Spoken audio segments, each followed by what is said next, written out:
yourself getting particularly frustrated watching those games, knowing that might impact on your season? Nah, not really. I mean, I don't think that's, not aiming for fifth spot, mate. So we'll see. Last season when Spurs went to Forest, there was a moment where Richarlison was doing a few sort of kick-ups on the pitch, and it was actually Brennan Johnson who sort of took him out. There was a clip that went viral.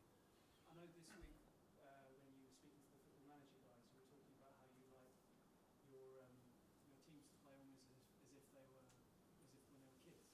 Do you like them to express themselves in that way, or is that pushing it a bit far? What do you think? No, I reckon even if you did what Richie did as a kid, somebody'd give you a whack. That's just part of football. Everyone knows there's a line. I think, and it's all good. I don't think there's, we don't want to take all the fun out of the game. So, I think every player knows there's kind of a line, and if you cross that line, somebody will bring you back into line pretty quickly. And Brennan did with Richie. So yeah.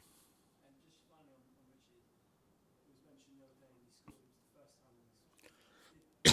Was he aware of that? And what's he been like in training this week? Has he been on another level? Because the relief. I mean, I don't know. You'd have to ask him if he was aware of that. But I think I said before the game, he looks a lot more sort of, freer at training from when I first arrived. Everything was a bit of a struggle for him when I first got here, and you could tell that, he wasn't able to sort of, play or move as freely as he wanted to, and he was kind of labouring through things, but he was still, still having an effect on games, but you could tell, and it got progressively worse, whereas, since he's come back, you just see him at training, and even before the game on the weekend, he just, he feels more like himself in terms of what he can do physically, and that's a big thing for a footballer, because for the most part, footballers are always sort of battling with something. There's always some little niggle, but if it's something that's really debilitating that they don't sort of deal with straight away, that they have to carry on with it, it has an impact on them, I think, physically, but also mentally, because they know that every game they go into, every training session is going to be a struggle, whereas you remove that from it and they can just play. And I thought you saw that last week. I thought not just his goals, but just his general work rate. I think at least 2 of the goals came from him winning the ball back for us. So, he's able to do that stuff, and I think that gives him more confidence. John? Just following on from that, Richarlison, when he was at his best at Everton, he was just a menace all over the pitch, wasn't he? He was absolutely everywhere, and in a good way. Yeah. But then, does that freedom and that sort of mentality sort of kind of mean that he's free to kind of just express himself so much more, and obviously therefore a lot more to come from him? Yeah, I hope so. I mean, that's kind of hopefully the platform we're giving him.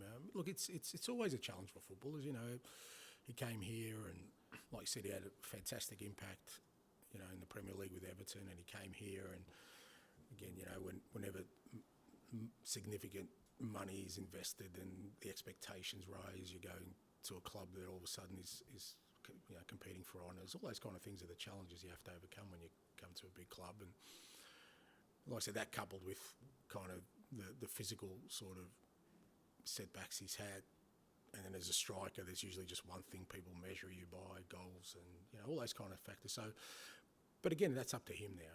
He's, like I said, what we're trying to do is give him that platform, and he showed last week that he can still be a real threat at this level, and both with and without the ball. And he's not going to be starved of opportunities here, and it's up to him now to take them and get his football to the level that we all believe he can. Can I just take you back to Brennan Johnson as well? Because obviously he's a young player, right, with a big price tag. How impressed have you been in the way that he has set up? It hasn't weighed heavy on his shoulders, has it? No, I don't think so.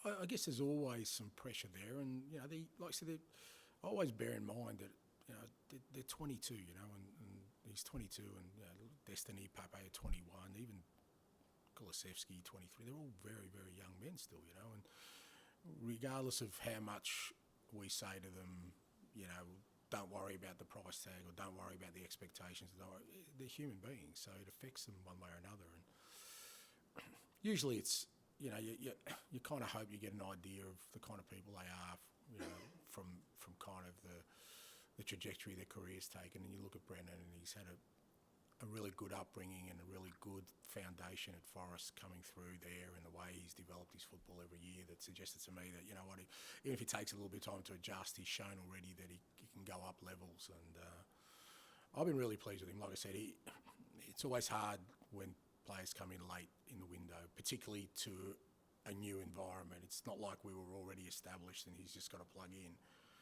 The whole group was still learning how we're going to play and everything, and he's sort of walked in last minute, and I've been really happy with him. And the big thing for us is we know there's loads to come.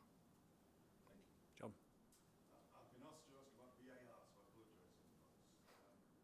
No, you haven't. You just want to ask it. Yeah.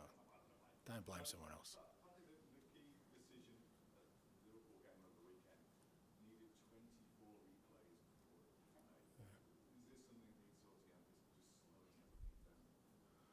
Look, I think I'd be very surprised if people aren't unaware of my opinions on that. You know, as I said before, I don't think it's been used in the manner it was brought in for.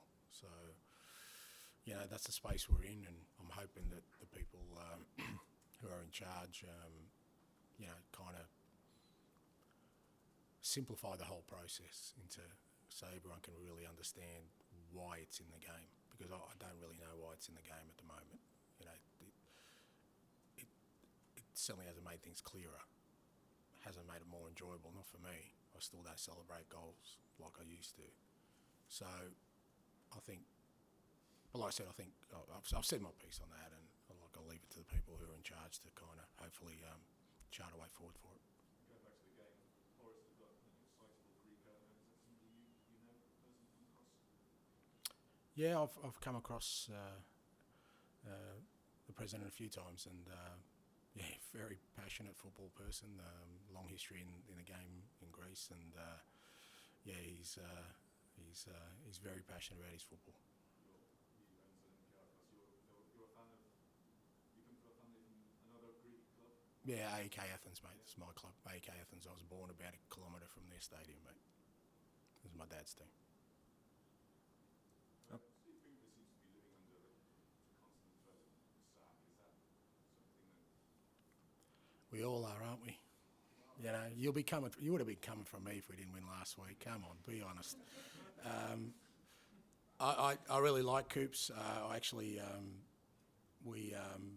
think it was a couple of summers ago, the year he got promoted in the off season. We actually stayed at the same hotel in Athens here with his family, and me with my family. Just by coincidence, we were there, and I got to spend a bit of time with him, and got a lot of time for him. And he was, even before I'd met him, he was so well regarded within the, you know, the coaching fraternity. He's so well respected, and you know, can't be sort of dismissed what an achievement it was for him to get Forest into the Premier League from where he picked them up. And I don't think, as I said, yeah, kind of all of us, we want to make an impact at football clubs. He's made an undeniable impact at Forest, and he's a top manager, and I'm sure he'll work his way through this one as well.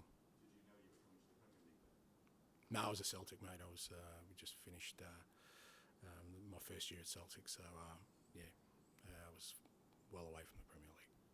Okay, we'll finish with Dan for 12 o'clock tomorrow, please. And Sorry. you said